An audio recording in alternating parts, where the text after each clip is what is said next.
They're probably more like us running 10 minutes. We have to go for all the time. It's pretty awesome. Okay, so we'll start off with a little icebreaker. Okay. For this one, you need a phone or a friend with a phone. Okay, you need a phone or a friend with This a is a phone. techie church, isn't it? Apparently, yeah. Okay, so here's the first one. You're going to be assigned a city, and what you need to do is get the weather report for the weekend, for this weekend, for that city, and then you're going to answer these questions. How would someone who lives in that city, first of all, feel? What would their plans be for this weekend? What are they excited about, and what are they worried about? Okay, so how would they feel?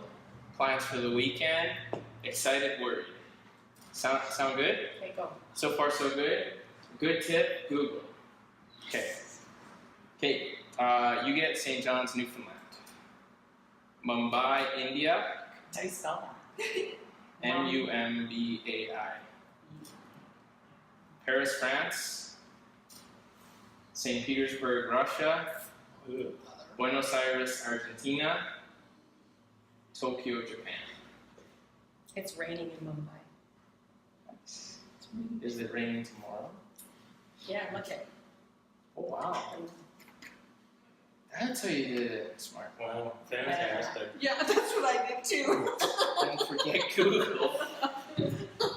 Apparently I don't know anything. It's already tomorrow, but it's warm.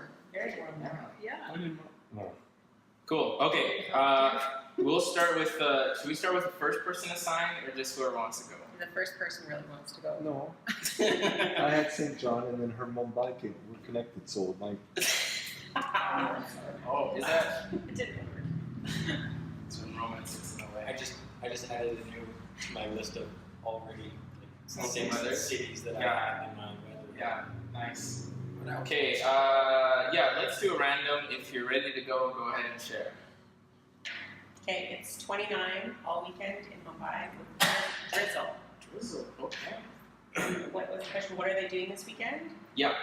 They are having their friends and family over and cooking because it's wet outside, Nice. and they're going to make delicious food and they're going to invite me. Nice. What are they excited about? They are excited because they've been working all week and they get to be with their family. Aw. And what would they be worried about? They would be worried about that there is too much rain because it's forecast for the next week, and their crops might not grow very well. Oh, very nice. Okay. Thank you, Elkie, for sharing. This is, if you didn't know, it's an exercise in empathy. Okay, cool. All right. Who wants to go next? It is. Yes. And meteorology. Oh, this is coming. Okay, go for it. Alright. Today, technically, it's already tomorrow in St. Petersburg. Yeah, it's Saturday in Tokyo too. In Russia. Nice. And it's gonna be kind of chilly. Well, okay, so they're talking weather too. So it's gonna be kind of like here right now. A bit overcast, probably some rain. It won't get up to 20, except maybe on Sunday.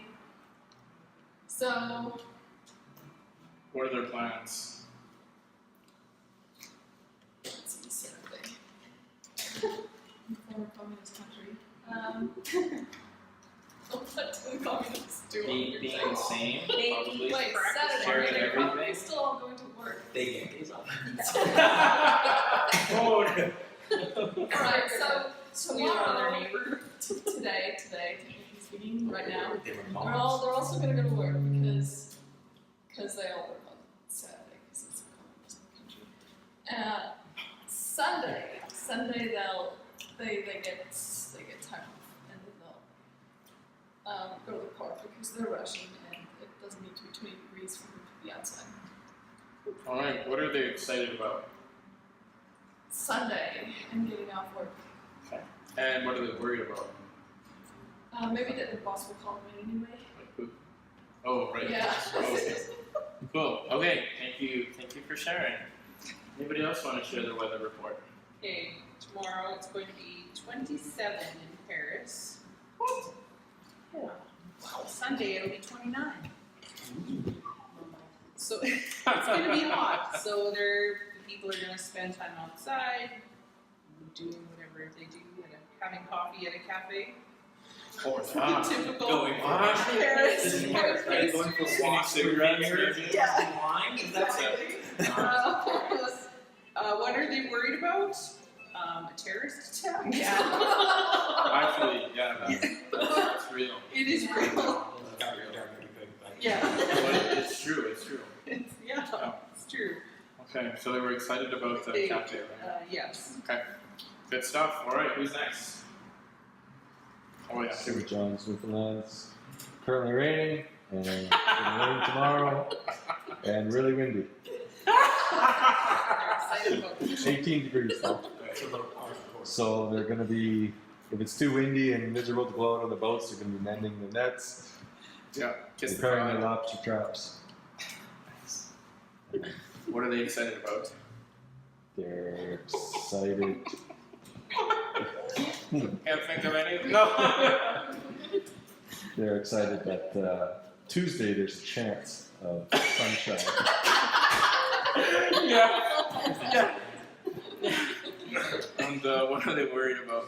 Worried about that it would be too rough to go out fishing, and whether or not there'll be any fish.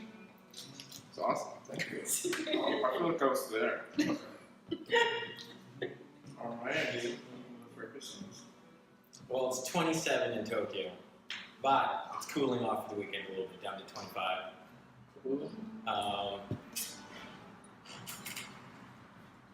I don't know if that's really that exciting. Because this would be the end of their school year. So all the kids are probably just depressed because they can't go outside because they have to study extra hard so that they don't have to take classes during the summer. And I guess the adults maybe are heading to a rooftop soccer field somewhere in that one pretty overly dense packed city Nice. and enjoy some turf soccer before it gets thundering on Wednesday and Thursday. Nice. Rooftop soccer field. Love it. And what are they worried about? Probably the thunder that's coming on Wednesday and Thursday. When they're on the roof.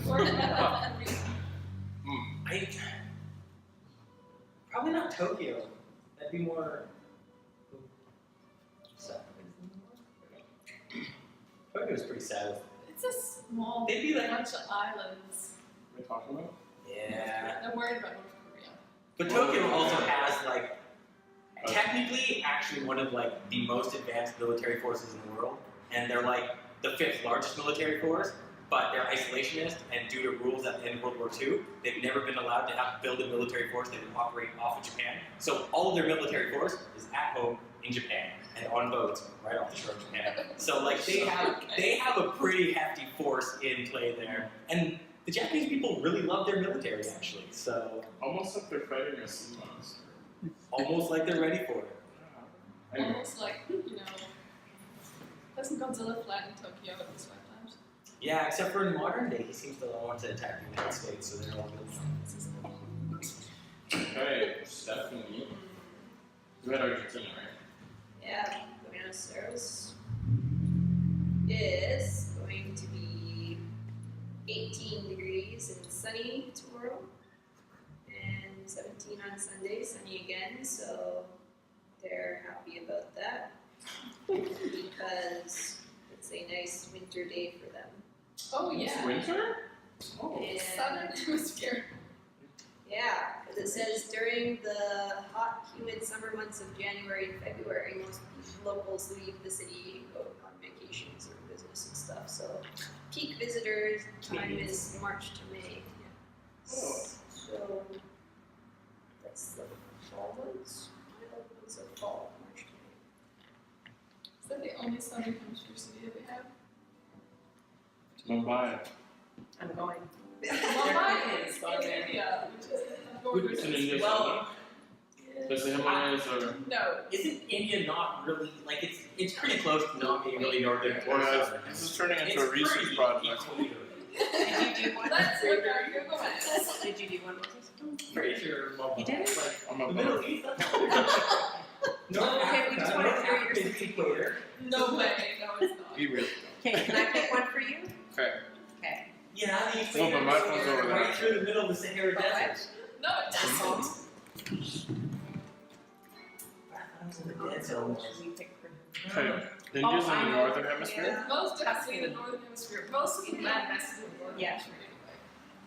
Yeah. For some reason I thought like Wait, the Robert, bottom that's pretty tip of Alaska. that that sticks down was like right on top of You're the totally equator. right. It's in the tropics probably. Which one? Fairbanks, Alaska. Sure, can connect to the internet. This is pretty cool. Okay. Since Elkie is forcing me to participate. Wait, Stephanie didn't finish. What are they excited about? Or what are their plans? Their plans are to go outside and enjoy the nice weather, because it's not too hot, not too cold. And maybe they'll go watch some soccer, and I don't know what they would be worried about. Where they're They're gonna worried that there's too many tourists taking over their city. No? Okay, mine is recently assigned Fairbanks, Alaska. It's 31 degrees right now, See? and it's going to be raining all weekend. It's going to go down to 13 degrees. So what are they excited about? They're excited about all the mosquitoes that are out. What are their plans for the weekend? I believe they're going to wrap themselves in bacon and run through the forest to attract bears, because that's what I think they do in Alaska. What are they worried about? That it's not the right kind of bacon.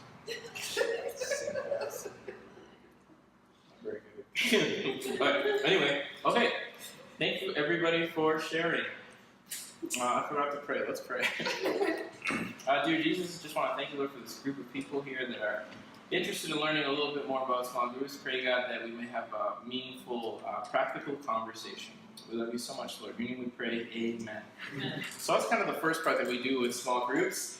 We always try and do an icebreaker or something that gets people talking in a non-biblical religious way. Is that fair to say? Like that? I can say that? Yeah, and all these notes you will have. But they were made by me, so I don't know how bad it was. Anyway, okay, here's the question. Actually, you know how teachers sometimes ask questions and wait everybody give the wrong answer and then they give you the right answer? I'm just going to give you the answer that I think it is already. What is the purpose of a small group?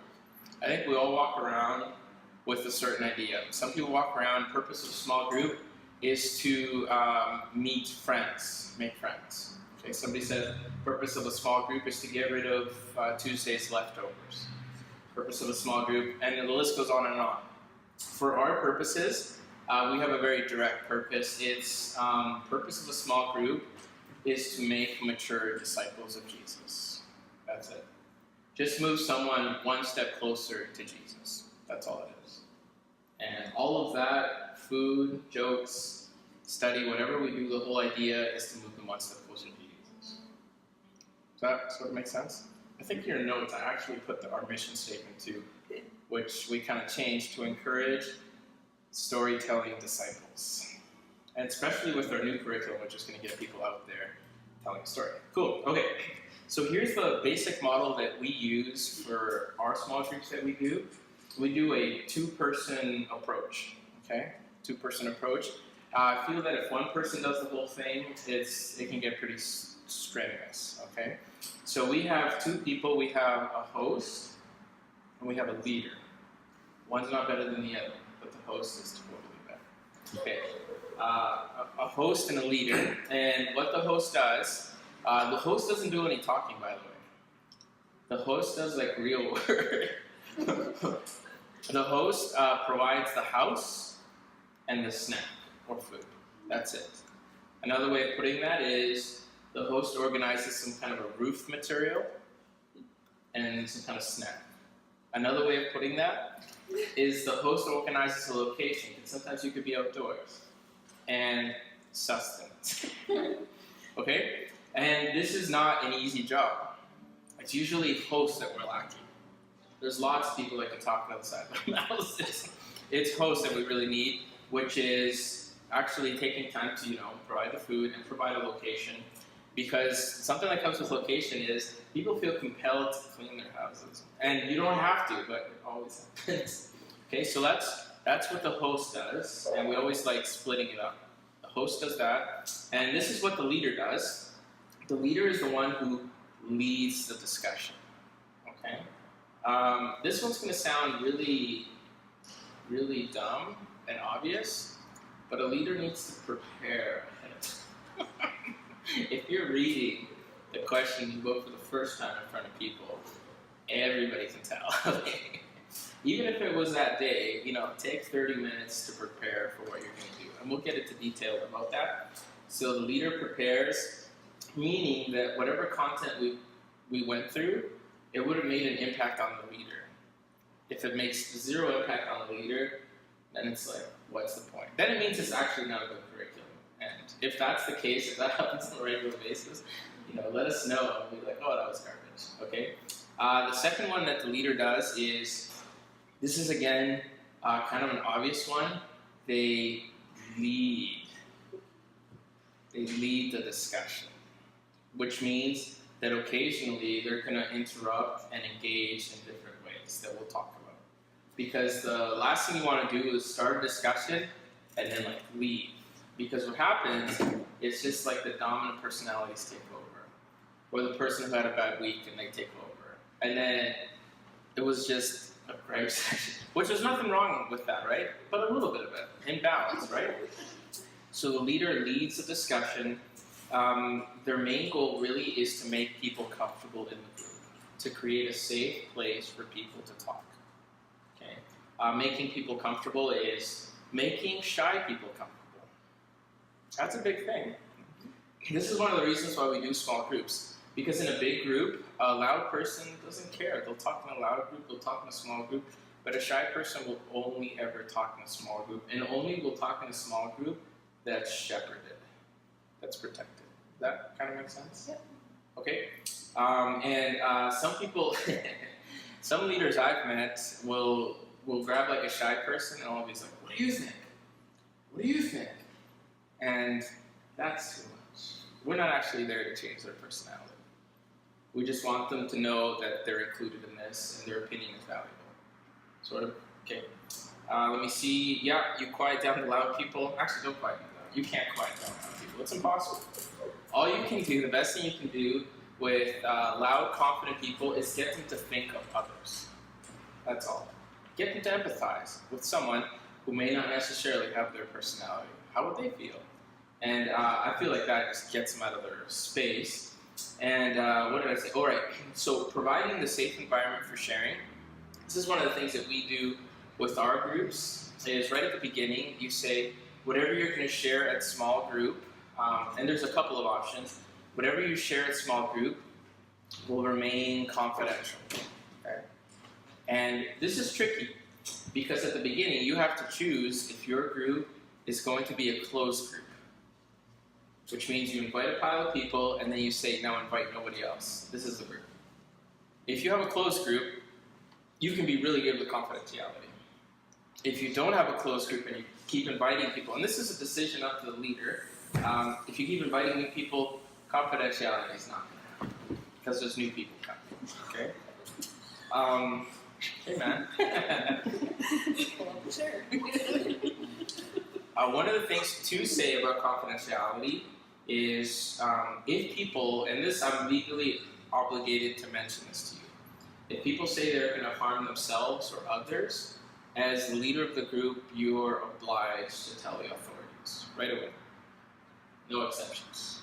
If they even hint at, I've had such a hard week, it's looking dark, we're just going to go dark. Well, just use that metaphor. We're going to get a little sad for 5 seconds. But the question that the leader does, if someone is hinting harm to themselves, it's called, wait for it, the suicide question. You just say, are you planning to kill yourself? How? If they answer those 2 questions in the positive in any way, it's immediately calling 911. That's it. Okay? So that's the one. Harm to themselves, or they say harm to others. That's another time we talk to the authorities as well. And I won't hesitate about that. If you completely feel gutless, call me, I'll make the call, we'll make it happen, okay? So that's just one of those things I've only seen this happen one time, and I've been working at this for 10 years, so it probably won't happen. But just in case it does, I need to tell you that. Okay? So that's what the leader does. Okay? They have to prepare, create a safe space for discussion, and lead that discussion. Okay? This is where we get very practical. This is going to be the order of how we do a small group. Okay? It's called the 5 W's. Okay? The 5 W's don't have to be present at every meeting. Okay? But it's nice to have them all. It gives your meeting some variety. Because we're not strictly a study group. A study group is simply you all come together, you just talk about the book, and then you go home. We're not a study group. We kind of have, this is unique by the way in small group land. Yes. We kind of take a holistic approach to small groups. So this is why the 5 W's are important. Anyway, okay. Last thing I'll say about the 5 W's is don't worry about the order. You can throw them in however you want. Okay. W number 1 is welcome. I feel like if that one wasn't first, it would be awkward. You are right. So order might matter a little bit on some of them. You know what? Now that I think about it, you're right. And the welcome, everything that goes under welcome is stuff like icebreakers. With our youth group, the thing that was really, really positive all the time was just sharing cat stories. Because everybody had a cat, everybody had a story to tell with a cat, and that's just what we did. Super non-biblical, nothing, just, are cats in the Bible? Yeah, they are. Like lions and stuff. I don't know if they're domestic ones. That's not related. Anyway, so the welcome time is just a greeting time, a time to just stimulate discussion, okay? And it is good at the beginning, but I've also done it in the middle too. When we get to a certain part of the content, and this would be a great time to learn more about people in this way, that's a welcome part, okay? Second one, we call worship, okay? And worship is just, worship gets us engaged with talking to God in any way. It can be singing a song, or probably the one that happens in small groups the most is having prayer time. You actually have to schedule it in. Because, like, I forgot it in the beginning, and I had it written in bold, pray. So, yeah, you schedule some prayer time for worship, right? The worship time. For us, for the groups that I've run, it usually works best at the end to have some prayer time. Just be like, anybody going through some stuff? Did you get that job? Did she say yes? No? Oh, well, that was a long shot to begin with. But anyway, we'll keep praying. That's not supportive. Yeah? That's not a safe, supportive environment. Don't join my group. It's a gong show. But anyway, so that's the worship part. So far we have welcome, worship. The next part, these are amazing words, by the way. The next one is words. Whoa, I like how that worked out. Yeah, words. Words, this is the discussion Bible study part. I kind of have an informal 30-minute limit on that, or else it feels like school. And sometimes we get some of those people that really like that study and discuss. Fine, whatever. So and I never put a limit on this. That's fine. That's fine. So you mean discussing the book? Is Yeah, 30 this is the minutes. discussing the content part. Okay. Except this one is like really, really good. I might stretch it to more than 30 minutes. Because by the time you're done the video and you're talking, if you do the video, The that might take. springboard. Yeah, so you've got some words. This is the discussion time. Once again, effective small group leader, which is what I'm not doing right now. I'm not modeling this at all. We'll have people talking more than they do. Right now, I'm just a talking head. I'm so sorry. We'll just get through the content and then we'll get talking. Okay, so that's words. After words is works. This is called works. And this hasn't actually applied one bit in any other curriculum we've done except for this one. And works has to do with planning your outreach project, planning your activity that you're going to do as a group. Because it's really nice to like feed as a group, but this one really mobilizes us and gets us up there to work as a group. Actually, we did do works. We like cleaned someone's house. Wait, was it our house?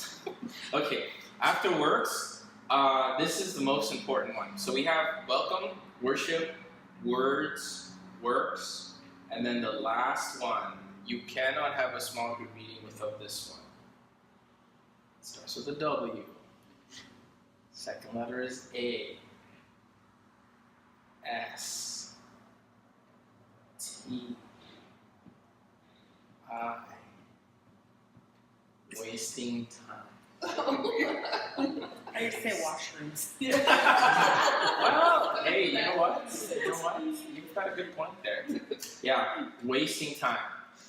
This is just complete unstructured, just hang out time. And just schedule it in there. Just like throw in 5 minutes of just casual. If there's food, see how awkward this is? I was the only one that ate. So we have to schedule time to waste time to eat that. Does that kind of make sense? So it sounded better to say 5 W's than 4 W's. So, okay, so that's the order. Wasting time, as long as it's a fun, mostly legal activity, go for it. Cool? Okay. Okay, good. Here we go. Let's talk about some problems when it comes to small groups. Okay? I just picked like the top 3 problems that people run into when they're starting a small group, or if they've done a small group for a long time. These just kind of creep up, and these are just some practical tips on how to deal with some problems.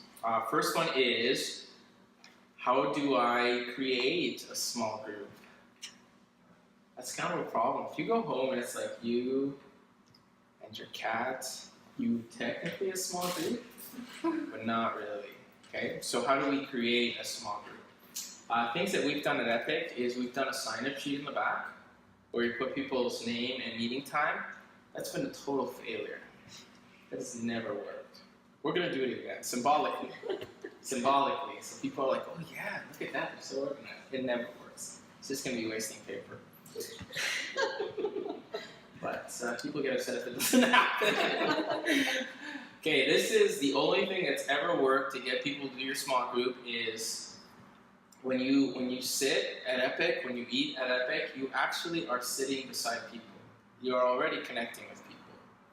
And all you do, and this is the hard part, you have to ask them to check out your small group, give them the time and the place. That's it. You ask people. Is that hard? Yeah, it is. It is. It is. And but the one where you ask people, that's the only one that's ever worked, quite honestly. Now here are the depressing statistics. You ready for this? It takes the average person to be asked 7 times to check out a small group. After the 7th time, they join or they check it out. So that should be good. So this is the best advice I can give you is don't take a rejection personally. Don't take a rejection personally. Because people are busy. People have a lot to do. You guys are actually cool people. People do want to hang out. People do want to check it out. They actually do. And to be able to go to someone's home, that's a big deal for people. That's a big step. And this is why it takes those 7 acts to go. Right? Like all at once, 7 times or 7 different times. You know what? I'm making a note beside Elgie's name right here. Yeah. The other thing. Just over one conversation, you take it over. Just start the meeting half, and then talk about something else, and go back. Yeah, just keep going. Or just make a Or would that be considered harassment? Until they press charges, they can't prove anything. But anyway, here's what happens. If you get 1 or 2 people coming to your group, they'll ask people. It'll spread like crazy. It's just this crazy, spiritual, crazy thing that happens. If you can get that first, second person coming, they'll ask other people. Also, when we have those lists, I'm always running into people that are looking for community and connection. And so I will be aware, and I might send people to you. And this happened last year as well. It's that first initial, and then once we get rolling, it kind of picks up momentum. People want to know about it. I already have 3 people that have asked to be part of a small group. 2 want to be part in Red Deer, 1 wants to be part in Macomb. And so I have these people, according to their schedules, that I might send them to groups that are going along. Okay? So how do you grow your group? You ask people to join your group. But in a nice way, and they'll take it personally when they can't. But you'll be surprised. You just be surprised at how it works. Okay? Good stuff. Let me see. The second problem that happens is, one that I hear all the time is, no one talks at my group. No one talks at my group. This is like a classic thing that happens. No one talks at my group. Two quick things, 2 quick tips. Don't imagine them in their underwear. Don't do that. I don't know why people say that. Don't do that. Okay. The first one, ask good questions. Just ask good questions. If you think ahead of your question, you ask a good question, people might answer a good question. This is going to sound like really elementary, but this just works. So maybe that's the level I'm at, so that's why I'm sharing it with you. If you ask good questions, asking why something is this way, why, it seems to perk people's ears up, or saying how does this work, why, how. Those are good questions. Or one that really worked in our group this last year is anytime I would say a statement or something, I would say, does anyone have a different perspective on this? And if you have any of the rebellious thinking types in your group, it's like, floodgates, right? Okay, so that was one of our questions. Does anyone have a different perspective? And then the no one talks in my group, when you ask the question, and this is what I've told, this is my go-to move, right? You've heard this go-to move, is embrace the awkward silence after the question. People are thinking. And actually, very super cash, look at your watch and count out 30 seconds.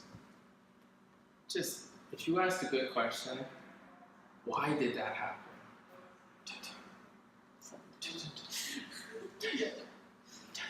People are thinking. People are thinking. And especially if you have the deep thinkers or some of the shy people in your group, they are thinking. And they'll talk at 30, right at 30. When you're like, to breathe, they'll start talking, and it'll be amazing what they'll say. And you're like, we completely would have missed that. And it's completely counterintuitive because as humans, it's very hard to deal with an awkward silence. It just really, really is. I really enjoy them, but I'm strange. But it just really is to be there for an awkward silence. Okay, last problem. How do we get people to meet regularly at my group? So this is one of the things that comes up all the time. We have somebody who will be at your first session and gone for a month, and then how do you get them to meet regularly? Okay, a couple tips. The first tip is to honor the time that you set. The whole 5 W's should all take a maximum of 1 hour. Yeah, 1 hour. If you say you're going to meet at 7 o'clock, by 8 o'clock, be done your last official thing.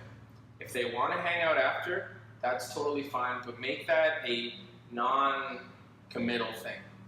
At 8 o'clock, people should feel free to go home, okay? And totally fine. And if you honor that, there is a better return. If you're a group and you hang out maybe your group for 4 hours, and I've seen that happen. And for some people, you know what, I'm not making a hard and fast rule. For some people that works. But for most people, a 4-hour hangout, they have to look at their schedule and they're like, that's a big time commitment. I mean, it was fun that one time, but we're done. So if you honor your time, if you honor that 1 hour limit, that'll work. The other one is, and this is already something we're doing in our group. If you limit the number of meetings, for example, the last one was, we're going to do it for 3 months and then we're done. 3 months and then we're done. People don't want to get married. Well, maybe. No, that's a bad example. People don't want to commit to the group for the rest of their lives. They really don't. So if we give them a limit, we'll say this next one is going to be 5 sessions. We say we're going to see you for 5 times and then we're done for the summer. And then we're breaking and we'll pick it up again in September. But this one is for 5 sessions. And so we had with our last one that we did, we said it's for 3 months and then we're done. And then if we respect people's time and if we respect the length of meetings, that really helps with people being regular in attending. Okay. Woo! I'll do one more thing and then I will cut the rest. We'll have to keep it for next time. Okay. There are 3 types of small group leaders. See if you can hear yourself in any of these descriptions. The first small group leader is called the organizational leader.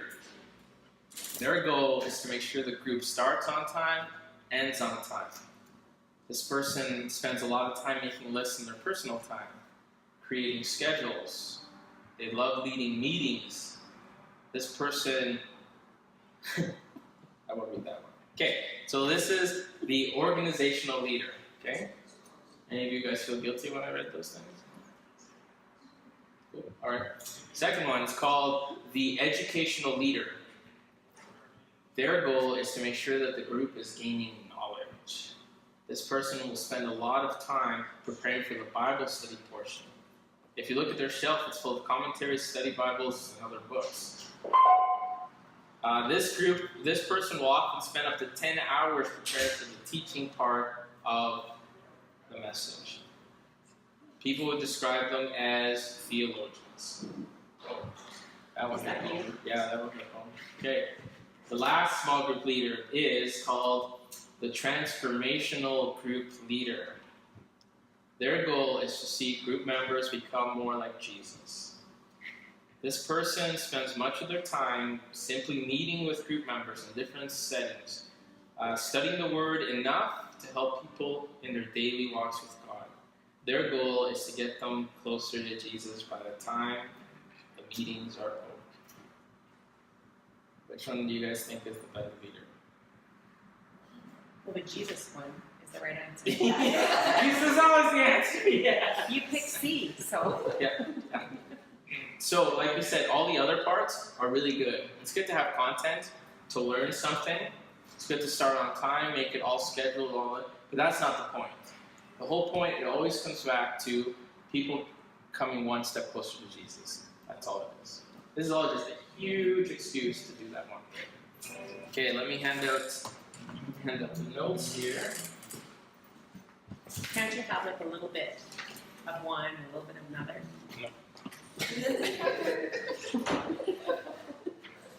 Thank you. Harsh.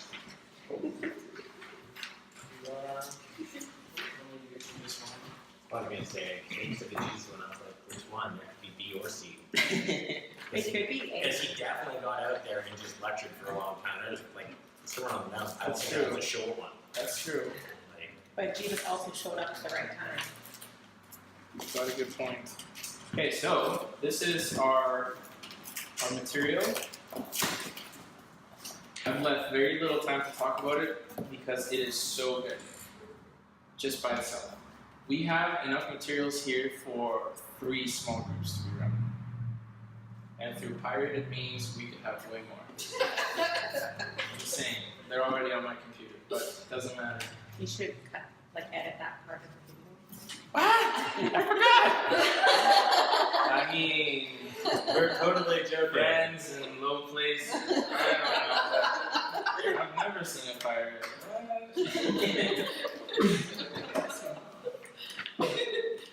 Anywho, so this thing is jam-packed full of materials. As the leader part, you barely have to do anything.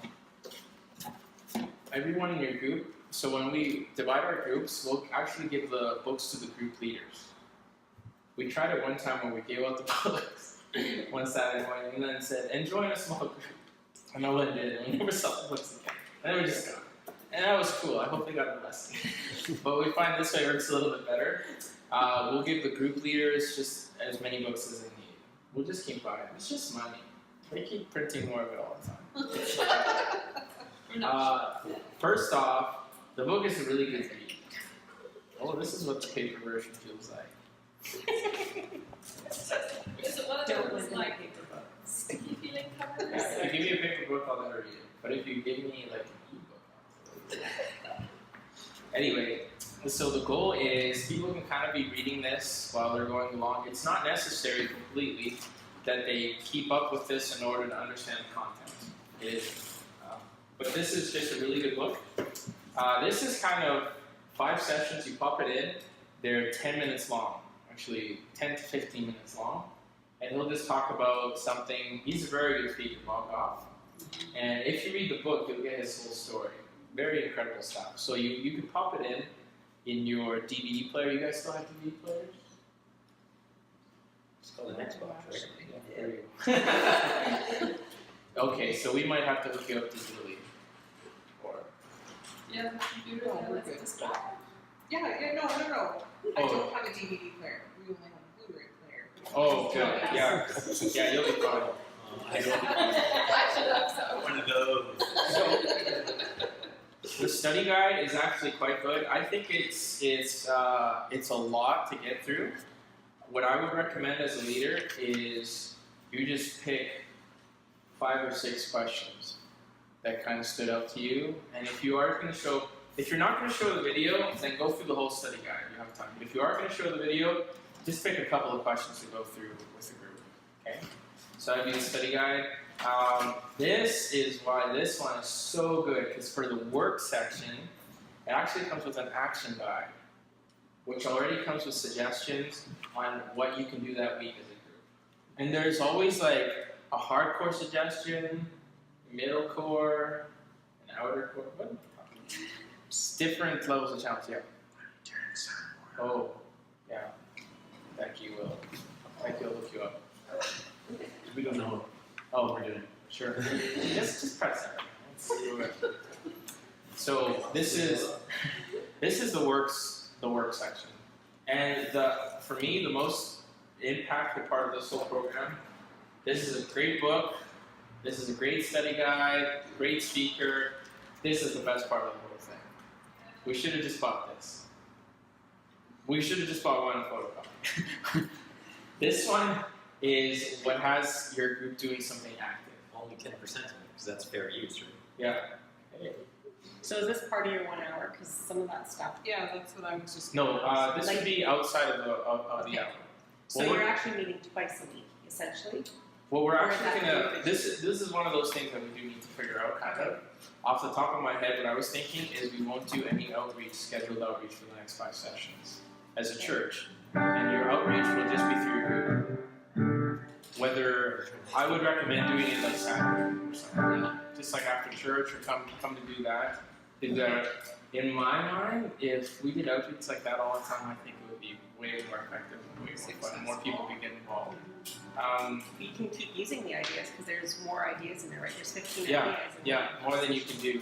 And we do have some new dates with Ronald McDonald House Program. So Oh, you do? Yeah. Cool. Like sooner than later? I don't know. I should have come with that information. I want to say I don't know. Very hot. I really, that's July? I don't know. Anyway, okay, so this is the works area, and this would happen outside of the time. Unless you could figure it out. For example, one of them is cooking a meal to someone that's going through transition. That might just be part of the small group that you do. Just right there for the first part, for the welcome part, we all just chop and stuff. Something like that. Okay? So my pie in the sky goal is to have, and this is acknowledging that we're kind of at reduced numbers in the summer, and it's really hard to get people inside a house in the summer when it's so nice up there. My goal is to have 3 groups going. 2 in Red Deer, 1 north of Red Deer.